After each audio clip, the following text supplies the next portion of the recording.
શ્રી વલ્લભાધીશ કી જય, ગિરિરાજ તરણ કી જય, શ્યામ સુંદર શ્રી અમને મહારાણી કી જય, શ્રી ગુસાઈજી પરમ દયાળ કી જય, શ્રી ગોકુલનાથ કી જય, દાવ દયાળ કી જય, શ્રી નવનીત પ્રિયા લાલ કી જય, વ્રજ ભૂમિ કી જય, ગૌ માતા કી જય, વૃક્ષ વનરાય કી જય, અપને માટે વિરાતા સેવ્ય સ્વરૂપી જય, બધાય વૈષ્ણવને જાજા હરી જય શ્રી કૃષ્ણ, જય શ્રી કૃષ્ણ. વલ્લભ થકી પડે સર્વ સહેલું.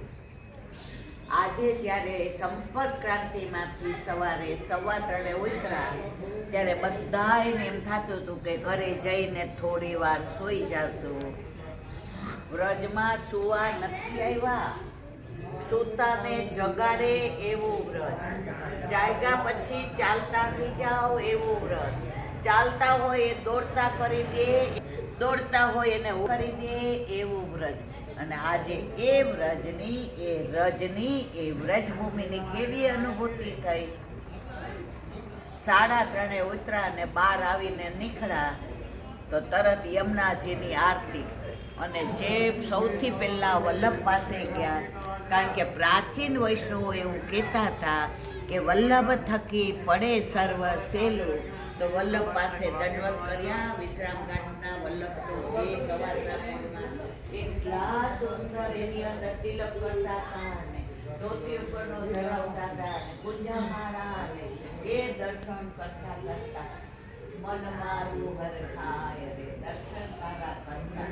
આજે સવારે ભૂલી ગયા કે રાતનો ઉજાગરો છે, ભૂલી ગયા કે અમે થાકીને આવ્યા છીએ. જે આ વ્રજ રજનો પ્રતાપ, જે ઉલ્લાસ, જે આનંદ, જે હરખ ભર્યો સવારે, અને જેવા વલ્લભના દર્શન કર્યા ત્યાં તો આરતીનો સમય થઈ ગયો. અને મહારાણી માના પાન, મહારાણીજીના પાન કરને સુરાણી, હે જે અદરા ઉદારણ જાણી, મહારાણીજીના પાન કરને તો પ્રાણી. જેણે બોલાવ્યા હતા એના પૈ પાન કર્યા. પાન કર્યું એટલે સ્નાનની જરૂર ના રહી, બીજી કાંઈ જરૂર ના રહી. અને આરતીનો સમય થયો અને પાન કરીને જે આરતીના વિશ્રામ ઘાટ ઉપર દર્શન થયા. જય જય શ્રી યમુનામાં જય જય શ્રી યમુના, જોતા જન્મ સુધાર્યો, જોતા જીવને ઉગાર્યો, ધન્ય ધન્ય શ્રી યમુના માં, જય જય શ્રી યમુના.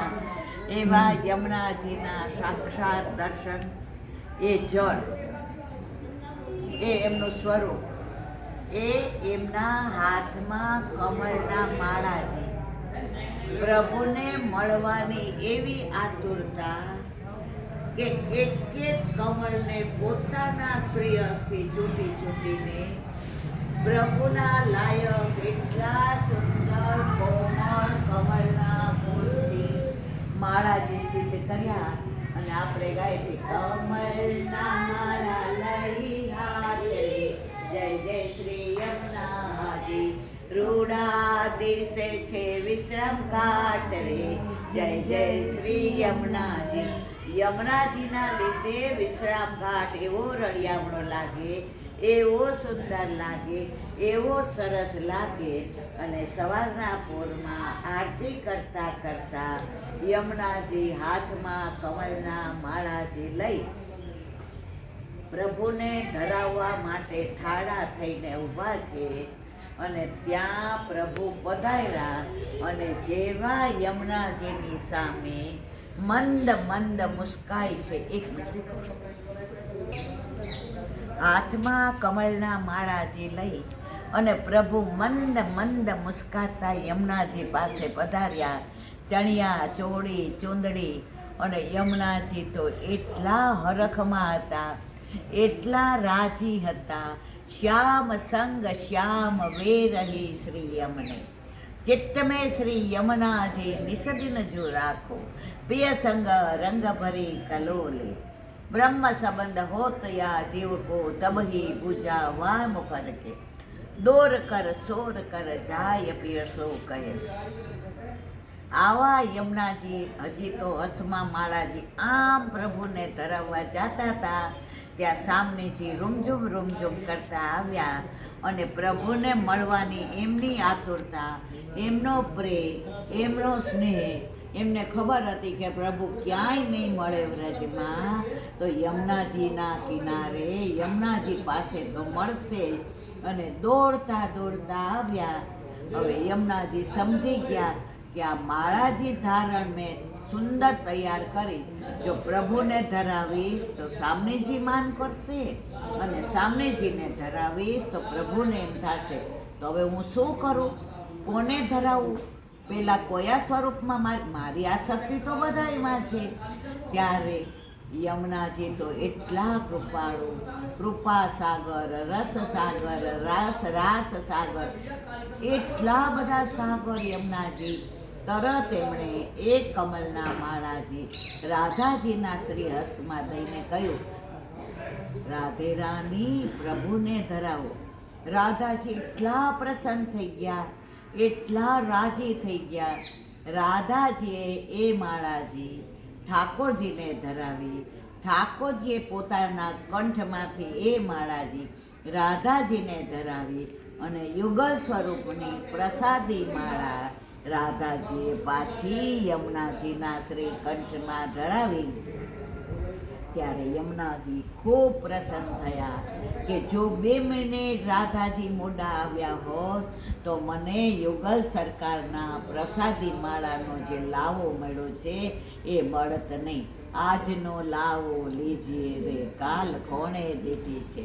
પ્રભુ પણ એટલા પ્રસન્ન થયા. આ બધા લીલાનું અનુસંધાન કરતાં કરતાં વિશ્રામ ઘાટની આરતી કરી. ત્યાં ઠાકોરજીએ કંસને મારીને વિશ્રામ કર્યો હતો, એટલે વિશ્રામ ઘાટ નામ પડ્યું. ત્યાં આશેશ્વર મહાદેવ છે. ઠાકોરજીને કહ્યું હતું કે લાલા, મારે તો તારા બાળ સ્વરૂપના દર્શન કરવા છે, એટલે હું તો આવીશ જ. ઠાકોરજી કે હા આવજો, પણ કે કાંઈક મને આપીને જા તો મને તારા ઉપર વિશ્વાસ આવે.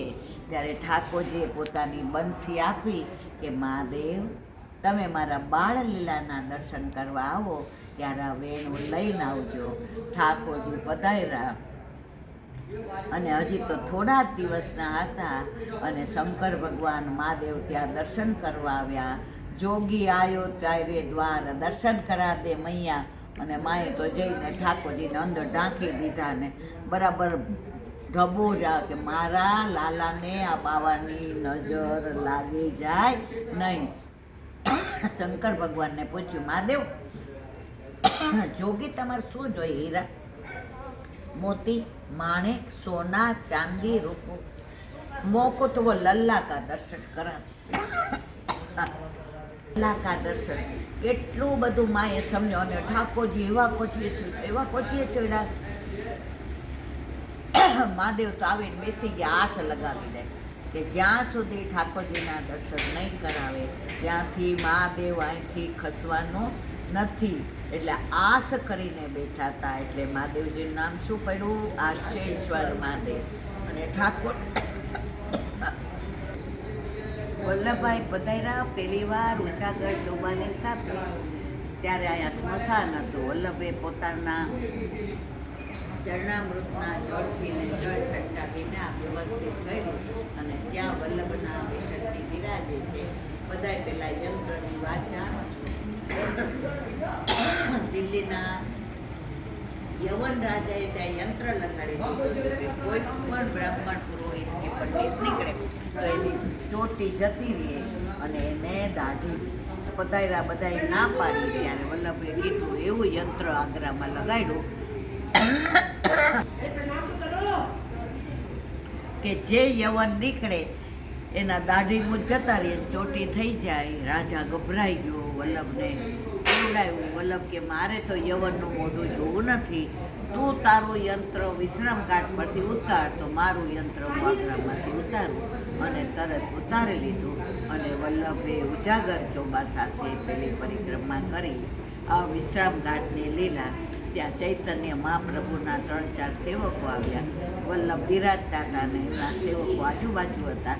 ત્યારે વલ્લભને દંડવત કરીને કીધું કે શું કરે ચૈતન્ય મહાપ્રભુ? અરે ઓળખી ગયા કે ચૈતન્ય છે તો મારા સખા છે કે તો કે વલ્લભ એક પ્રશ્ન પૂછીએ કે શું? એ કે આપનો પુષ્ટિમાર્ગ તો આવો હોય, આ બધા કામ દુબળા. એ કે સમજાવ્યા તોય માયના નહીં, એના કર્યા એ ભોગવે છે. આનો અર્થ એટલો બધો ઊંડો છે, કોઈક વાર સમજાવીશ. અને ચૈતન્ય મહાપ્રભુને મળ્યા ત્યારે બધાએ કહ્યું કે અમને તો વલ્લભને દંડવત કર્યા, વલ્લભના સ્વરૂપના દર્શન કર્યા. ત્યારે કે વલ્લભે શું કહ્યું? તો કે અમે પૂછ્યું કે આપના સેવક આવા કેમ? તો કે અમે સમજાવ્યા તોય માયના નહીં, એટલે કર્યા ભોગવે છે. ચૈતન્ય મહાપ્રભુજીને મૂર્છા આવી ગઈ કે મારા વલ્લભના આની અંદર જે ભાવથી ભરપૂર છે, આખો પુષ્ટિ માર્ગ કહી દીધો. એ વલ્લભ સમજાવે તો સમજાય, આપણે જાતે સમજી શકીએ નહીં. આવી ઘણી વિશ્રામ ઘાટની લીલાઓ જેનું અનુસંધાન ઘણીવાર મેં કર્યું છે, અને છતાં પણ આજે વલ્લભે એવી કૃપા કરી. ઓચિંતાના ગિરિરાજ બાવા પાસે આવ્યા, મુખારવિંદ આવ્યા, ગિરિરાજ બાવાને ખેલાવ્યા, ગિરિરાજ બાવાના ચરણ પર દંડવત કર્યા. અને આજનો લાવો લીજીએ રે કાલ કોણે લીધી છે. આ ગોવિંદગુંડના મુખારવિંદ છે. અહીંયા ત્યારે 7 દિવસ સુધી ઠાકોરજીએ 7 વર્ષના સાવરાએ 7 દિવસ સુધી ગિરિરાજ ધારણ ટચલી આંગળીના નખ પર કર્યો. અને જ્યારે ખસિયાનો પડી ગયો ઇન્દ્ર, ત્યારે મૂંઝાઈ ગયો કે હવે પ્રભુ મને માફ કેવી રીતે કરશે? ત્યારે બ્રહ્માજીએ કહ્યું કે તું આ સુખની ગાય લઈને જા, પ્રભુને ગાય એટલી વાલી છે, એને આગળ કરીશ તો પ્રભુ તારા બધા જ ગુના માફ કરશે. તો ઇન્દ્ર અહીંયા સુરભી ગાય લઈને આવ્યો. ગાય આગળ એ પાછળ મુગટ કાઢી નાખો, ચરણમાંથી મોજડી કાઢી નાખી. પહેલી દંડવતી ઇન્દ્રએ કરી અને આવીને પ્રભુને સર્વ દંડવત કર્યા. ગાયને જોઈ એટલે પ્રભુ રાજી થયા અને 2 હાથના પંજા પાછળ લગાવ્યા. ઇન્દ્ર રાજી થઈ ગયો કે હવે મારો આ બધા ગુના અપરાધ પ્રભુએ માફ કર્યા. ત્યારે ઇન્દ્રએ કહ્યું પ્રભુ મારે વિનંતી છે, જો આપે મારા દોષ ક્ષમા કર્યા હોય તો હું આપને આ ગાયના દૂધથી અભિષેક કરું. અને સમુદ્ર મંથન વખતે જે ઐરાવત હાથીનું જે મારા ભાગ્યાનું એ હાથીમાં ઐરાવતમાં આકાશી ગંગાનું જળ છે, જે આપણા માટે સાચવીને રાખ્યું છે. તો એનો હું જળથી અભિષેક કરું તો મને એવું થાય કે મારા પ્રભુએ બધા અપરાધ ક્ષમા કર્યા છે. ઠાકોરજી મંદ મંદ મુસ્કાયા અને નેત્રોથી એવી મીઠી હા પાડી. તો આયા મુખારવિંદ પાસે, આ મુખારવિંદ છે ગોવિંદકુંડનું, ત્યાં જે દૂધથી સ્નાન કરાવ્યા. તો એ ગોવિંદકુંડ આજે પણ ભગવદીઓને ઘણાને દૂધથી ભરેલા દર્શન થાય છે. અને જે ઐરાવત હાથીની સૂંઢમાં આકાશી ગંગાનું જળ હતું, એણેથી સ્નાન કરાવ્યું અને અહીંયા કુંવારોને ધર્યા. આજે આ જગ્યા ઉપર આપણા ઉપર કૃપા કરી અને આપણે બધા આજે પ્રભુના ગુણાનુવાદ કરીએ છીએ અને લાવો લઈએ છીએ. હવે આપણે ગોવિંદકુંડના બેઠકથી જઈશું અને ત્યાં વલ્લભ 3 દિવસની પારાયણ અને વલ્લભને વિરાજ પરમાર શ્રી કૃષ્ણ પ્રેમ ગ્રંથ લખેલો છે. એ આપણા સિવાય કોઈ સમજી ન શકે અને કોઈ ઉતારી ન શકે. આ એક ગ્રંથ ઉતારી અને ચૈતન્ય મહાપ્રભુને બદલાવો.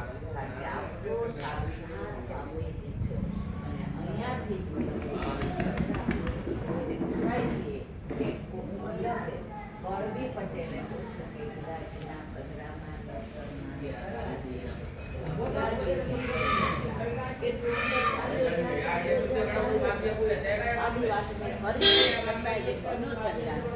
ચાલતા ચાલતા ગયા કુંજ ને નિકુંજ ને દ્વાદશ કુંજ અને વચ્ચે આવ્યા તો એ પોપટ હતો.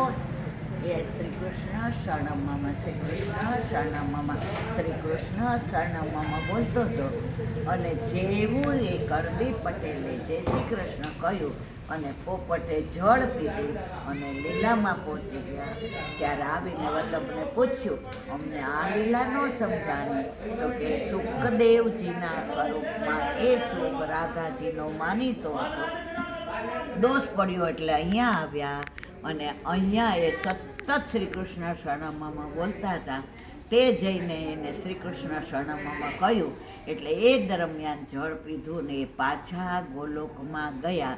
આવી ગોવિંદ કુંડની પણ મારા વાલાઓ ઘણી લીલા છે. હવે આ બધી લીલાના વિરામ આપીએ. હવે આપણે આપણા બાલકૃષ્ણ ધર્મશાળામાં જવાનો સમય થયો છે. આ તો બધાય તૈયાર થતા હતા અને અમને મનમાં આવી ગયું કે ચલો આપણે મુખારવિંદ જઈ આવીએ. તો સવારે યમુનાજીના પાન, યમુનાજીની આરતી, વિશ્રામ ઘાટ, વલ્લભના દંડવત, ત્યાંથી અહીંયા આવ્યા તો ગિરિરાજ બાવાને ચરણ સ્પર્શ દંડવત, સામે વલ્લભે કૃપા દ્રષ્ટિ વિચારી અને અત્યારે બધાય તૈયાર થતા હતા. તો ગોવિંદ કુંડના મુખારવિંદ આવ્યા અને આજનો લાવો લીજીએ કાલ કોડે લીધી છે. આ સામે મારો વલ્લભ બેઠો છે, એની કૃપાનો કોઈ પાર નથી. બોલો વલ્લભા.